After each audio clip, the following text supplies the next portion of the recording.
Oke, kali ini kita akan membahas tentang leadership ya.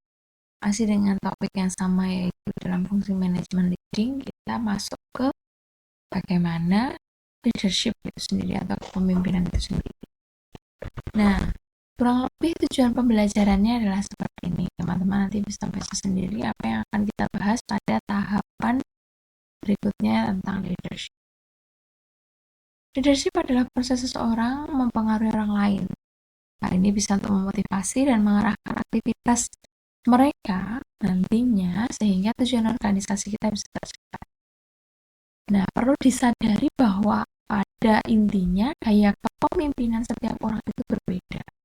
Hal ini mencakup tidak hanya bagaimana kita mempengaruhi orang lain, namun juga bagaimana kita sebagai manajer dapat melaksanakan perencanaan, pengorganisasian, dan pengendalian dengan baik dengan gaya kepemimpinan kita. Nah, memang semua orang sudah sadar bahwa hal ini adalah tantangan bagi manajer di semua tingkatan organisasi. Bagaimana memimpin yang baik itu adalah kemaslahan bagi semua manajer. Nah, apapun gaya kepemimpinan seseorang, suatu komponen yang penting dalam kepemimpinan itu terletak pada kekuasaannya atau power yang dimiliki oleh pemimpin untuk mempengaruhi perilaku orang lain dalam bertindak dengan cara tepat. Nah, power atau leadership ini ada 5 hal. Yang pertama legitimate, reward, coercive, expert, dan reward. Apa bedanya?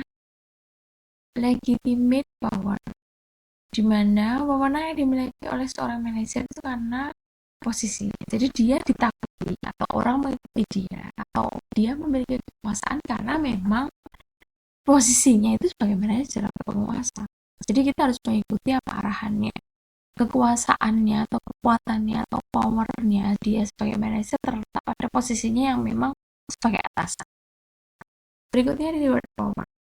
Kemampuan manajer dengan memberikan penghargaan berwujud. Jadi dia itu punya kekuatan atau power ketika dia memberikan balas jasa atau penghargaan berwujud untuk karyawan. Coercive power. Kemampuan seseorang manajer menghukum orang lain. Jadi dia mengikuti kita atau kita tuh punya kekuatan untuk diikuti pegawai kita ketika kita sering menghukum mereka atau punya hukuman tertentu ketika mereka tidak melakukan kegiatan sesuai dengan harapan. Berikutnya expert power. Ini berdasarkan pengetahuan dan keterampilan yang dimiliki oleh manajer. Jadi kita sebagai karyawan mengakui kepintarannya, mengakui eksistensinya, mengakui powernya karena memang dia ahli di situ. Karena memang dia pintar. Terakhir adalah reference power. Ini lebih ke informal daripada bentuk-bentuk kekuasaan lainnya. Contohnya muncul rasa hormat, keagungan, atau kesetiaan. Nah, berikutnya kita masuk ke trait and behavior model leadership. Trait model of leadership ini berpusat pada identifikasi karakteristik pribadi yang menyebabkan kepemimpinan efektif. Jadi dia itu punya sifat sikap seperti apa sehingga kepemimpinannya bisa efektif. Berikutnya perilaku atau behavior model. Ini ada 2, consideration behavior dan initiating structure behavior. Yang pertama consideration behavior. Nah, ini menunjukkan bahwa kepada bawahan kita itu harus membangun 3 hal. Yang pertama trust, respect, dan perhatian terhadap. Ketika tiga aspek ini dipenuhi kita sebagai seorang pemimpin, maka karyawan kita akan mengikuti arahan. Berikutnya adalah initiating structure. Perilaku yang digunakan manajer untuk menghasilkan pekerjaan yang diselesaikan bawahan sehingga mereka bisa melaksanakan dengan efektif. Nah, ini di luar dari 3 hal tadi. Ya. Nah, berikutnya tentang contingency model of leadership. Ini mempertimbangkan situasi atau kompleks kepemimpinan. Ada 3 hal ya. Yang pertama contingency model menurut Brad Fielder.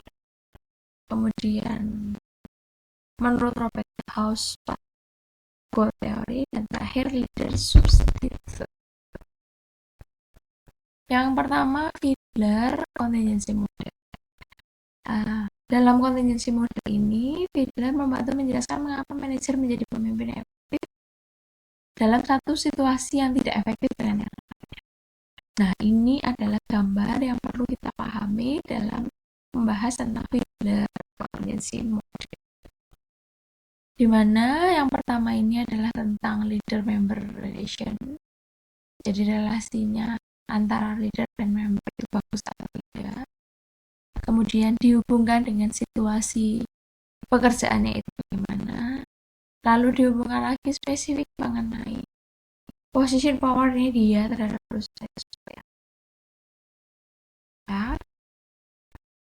Makin ke masuk ke kuadran 8 itu makin situasinya tidak menyenangkan. Makin ke kuadran 1 maka kita masuk ke situasi yang diharapkan.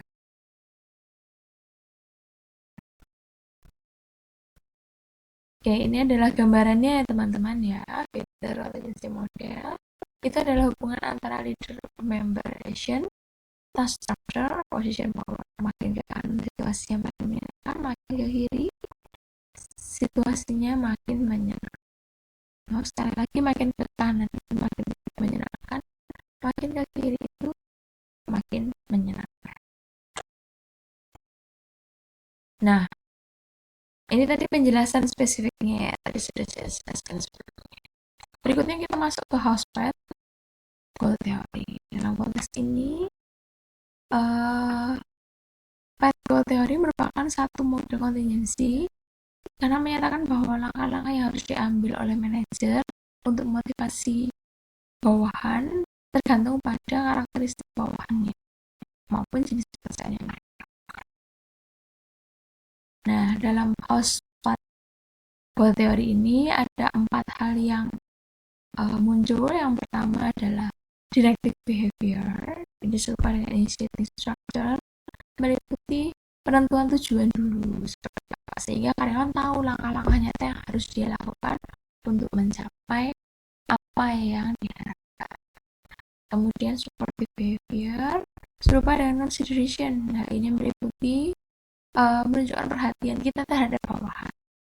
Kemudian yang ketiga, participative behavior menunjukkan memberikan kepada bawahan hak untuk ikut mengambil keputusan. Terakhir, achievement oriented behavior memotivasi bawahan untuk bekerja dan berkinerja setinggi mungkin.